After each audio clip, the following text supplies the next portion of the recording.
Good morning guys and welcome again sa aking panibagong vlog. So ayan, nag-prepare ako ng breakfast ni Johan and today, ito yung araw guys, Monday. Ang interview ni Bua and maaga silang umalis ni Deepak. Kasi ang interview ni Bua is 8 o'clock in the morning. Alam nyo yung mga pagkain ng Japan? Yung mga ready na talaga. Yung ready na ba? Yung mga pang mix-mix nila. Ngayon ko lang talaga ito na-discover guys. Yung mga pang mix-mix nila. Mga masasarap. Pag nagmamadali ka, easy mo na lang siya. Parang initin mo na lang. So, kaya nagpapasalamat talaga ako kay Ate Japan. Di ako talaga magsawang magpasalamat sa kanya. Pag umaga guys, ganyan usually yung breakfast niyon. San guys, depende. Cornflakes, egg sandwich. Pero talagang nagbe-breakfast si Johan bago siya umalis. Hindi pwede na hindi yan nagbe-breakfast guys. So kaya ganyan ako pag umaga. So hopefully, ngayong araw na ito maging positive lang lahat para kay Bua. And nag-pray din po kami na ayun, na sana maging success yung interview ni Bua for today. Dahil alam nyo naman na medyo may kahinaan si Bua pag nakakausap. Dahil nga syempre stroke patient po siya. So for sure alam ko naman na aware yung mag-interview sa kanya kung ano ang history ni Bua. Antayin na lang natin sila and update ko kayo mamaya-maya kung ano ang nangyari sa kanyang interview.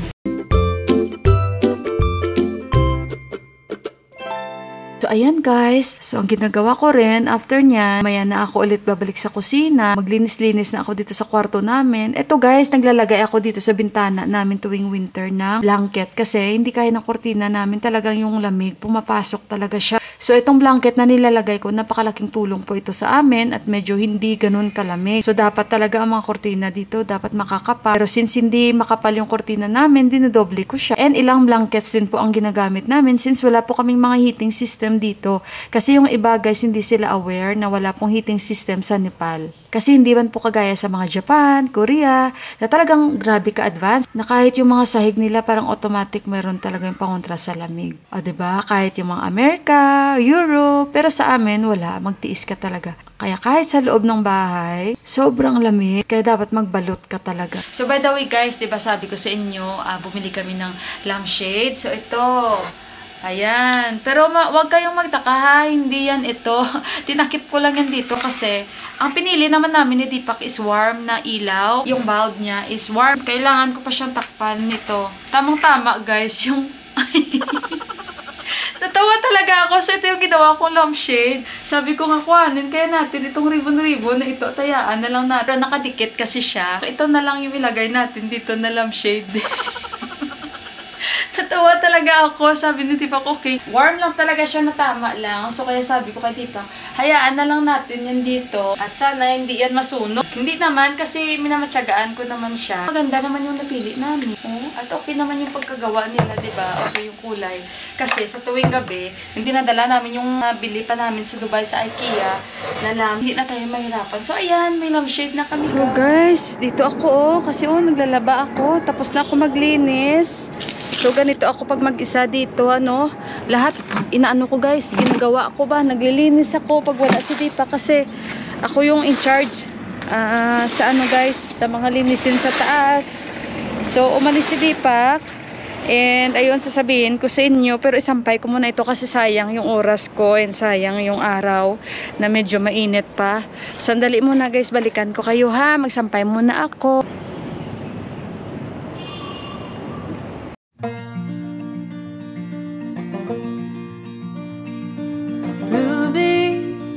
She was made for going west, did not protest my wandering ways.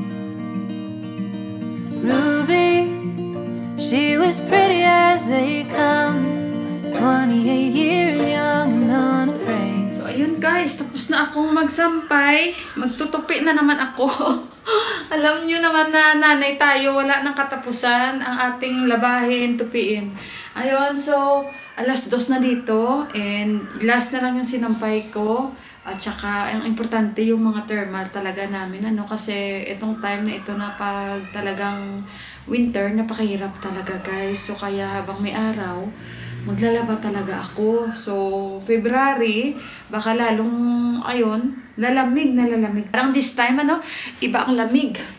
Kakaiba ang lamig this time, grabe. Parang talaga bang mapasok talaga siya sa mga laman mo. So, kaya, ayun. At yung heater namin, so sa mga ganitong oras, medyo okay-okay. May init ng araw talaga siyang nakukulikta, So, kaya, hindi tayo medyo hirap sa kusina o di kaya pag naliligo. Nangyari sa lakad nila ni Deepak, babalik sila sa Wednesday guys. So kinuha lang yung passport ni Buwa. So hindi natin alam kung ano ang magiging result. Pero hoping for positive na okay naman yung interview ni Buwa at ang sabi niya, dalawa daw yung nag-interview sa kanya. Yung isa daw, American, tapos yung isa daw is Nepalese. Yung Nepalese, siya yung nagta-translate kay Buwa. Ako baga ay yung aking bunganga ay pakunti-kunti na parang okay na siya. Pero may sakit pa rin siya at parang, alam nyo yun, alanganin ba dito? Pero nakakanguya ako, magalaw-galaw ko siya, Pero masakit lang talaga doon banda sa parang dito na kung saan niya na-inject sa akin. So kaya parang hirap pa talaga ako medyo ibuka siya. Kasi pumunta kami doon. Anong araw kami pumunta doon? Pumutan ko.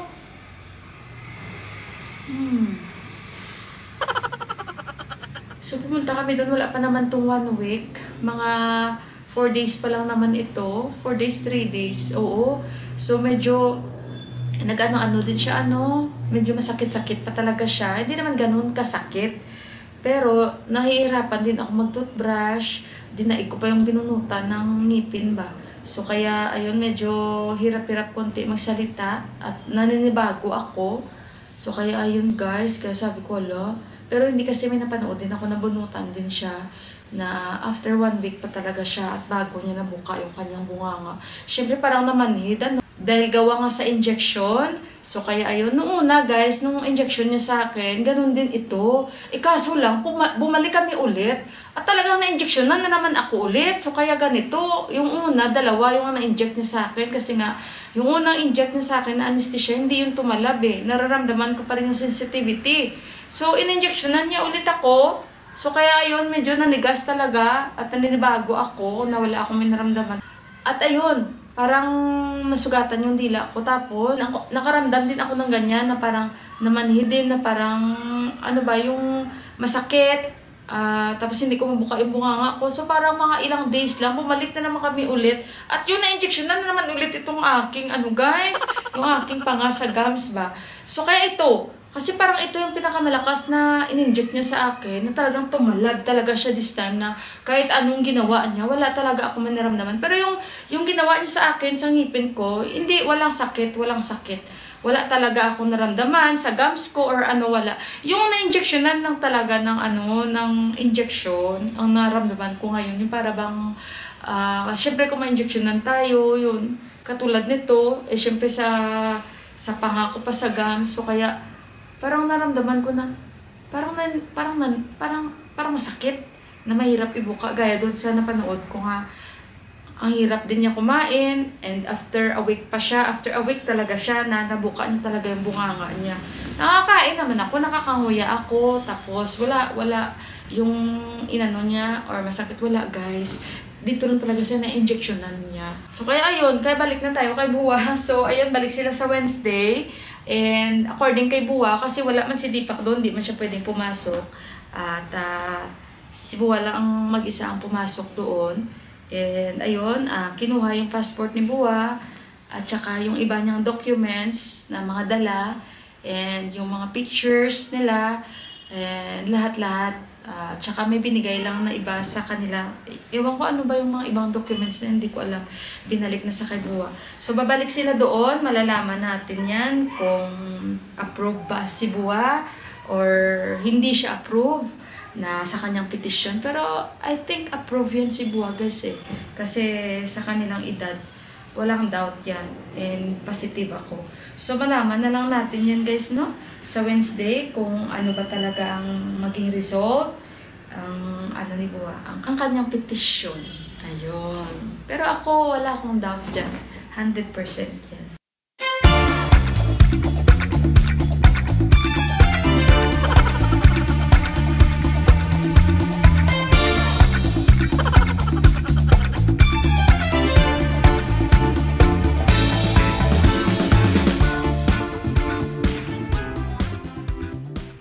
Chickpeas drained and rinse. Cucumber diced, cup cherry tomato, olives sliced, half cup feta cheese, crumbled, cup fresh parsley chopped,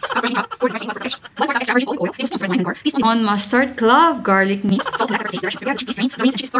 mixing bowl, chopped vegetables. Ay, hello guys, parang umulan ako, nakabatrop si Tipak din. Kuha mo na kami guys, ha? Kuha na namin yung mga ipit.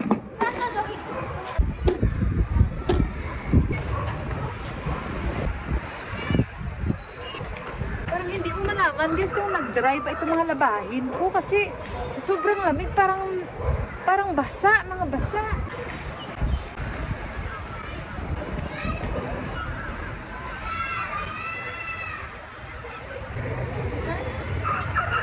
You put this in the bed and you do. Hindi. Don't mix because maybe this is not dry. You put it in the bed and we'll wash again, no? It's the same.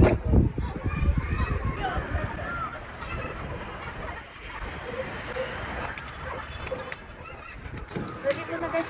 Eh!